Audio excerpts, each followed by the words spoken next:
Electricity की बातें, we all are fortunate enough. अब इतना सुनते ही प्लीज़ डोंट थिंक कि कोई स्पीच होने वाली है। नहीं, बस बात है, बातें सुननी है तो पहले ही घबराना नहीं है कि स्पीच सुनने को मिलेगा, बोरिंग सा होगा, वैसा नहीं। सो फिर से शुरू करते हैं। We all are fortunate enough कि हम लोग ऐसे वक्त में जी रहे हैं जहाँ सारी फैसिलिटीज़ हैं हमारे पास, लेकिन इनकी इम्पोर्टेंस तब समझ आती है जब ये चीज़ें हमारे पास अवेलेबल नहीं होती। जैसे कि पिछले कुछ दिनों से मान लीजिए कि आपके एरिया में पावर कट हो जा रहा, कि दिन भर लाइट नहीं रहती, जिसे आप इलेक्ट्रिसिटी भी कह सकते हैं, लाइन भी कह सकते हैं। जहाँ आपका जैसा बोली है वो आप उसको यूज़ कर सकते हैं। तो इसमें डिफरेंट नहीं करना है कि ऐसा क्यों बोला जा रहा है। आपको जो सही लगे अपने मन में, आप उस एस्पेक्ट से बातें को सुनिए, ठीक है। फिर पिछले कुछ दिनों से पावर कट हो जा रहा दिन भर, और गर्मियों में अगर ऐसा हो जाए तो हाल बेहाल हो जाते हैं।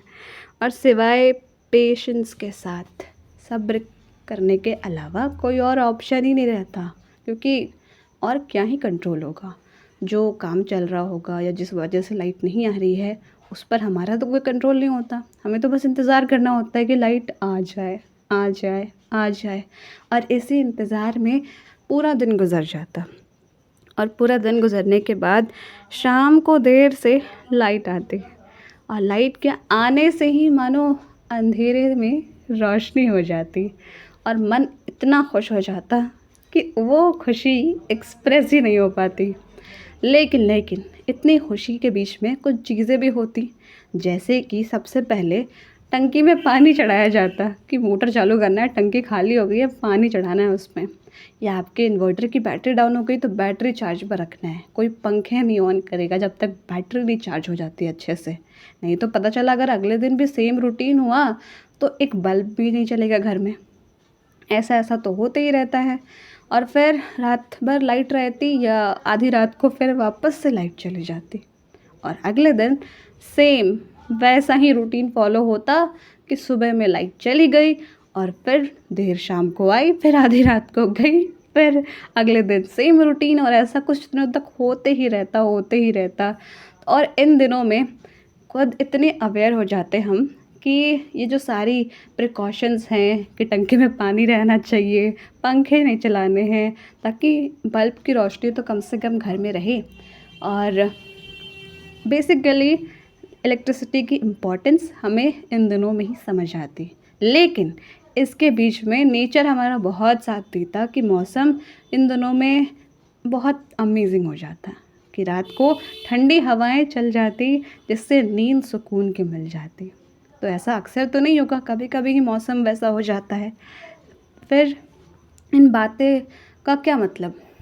इन बातों का ये मतलब है कि अगर जब भी आप घर में नहीं हो या रूम में नहीं हो, किसी रूम में कहीं बाहर गए हुए हैं, तो उस रूम की लाइट और पंखे बंद करके जाएं।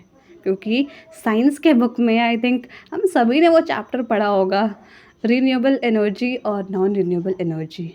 तो उस टाइम पढ़कर तो भूल जाते हैं, लेकिन जब रियल लाइफ में वो ऐसी सिचुएशंस होती हैं तब समझ आता है कि हाँ, इलेक्ट्रिसिटी आपकी नॉन रिन्यूएबल एनर्जी में आती है, या नॉन रिन्यूएबल एनर्जी सोर्सेज में आती है। यहाँ पर उसका करेक्शन नहीं करना है, बट कॉन्सेप्ट को समझना है कि अपनी तरफ से कुछ तो कंट्रीब्यूट करना है कि आप इलेक्ट्रिसिटी सेव कर रहे हो जब आप रूम में ना हो। बस छोटी सी एक कोशिश, जिससे कुछ तो एनर्जी कहीं ना कहीं कंजर्व रहे।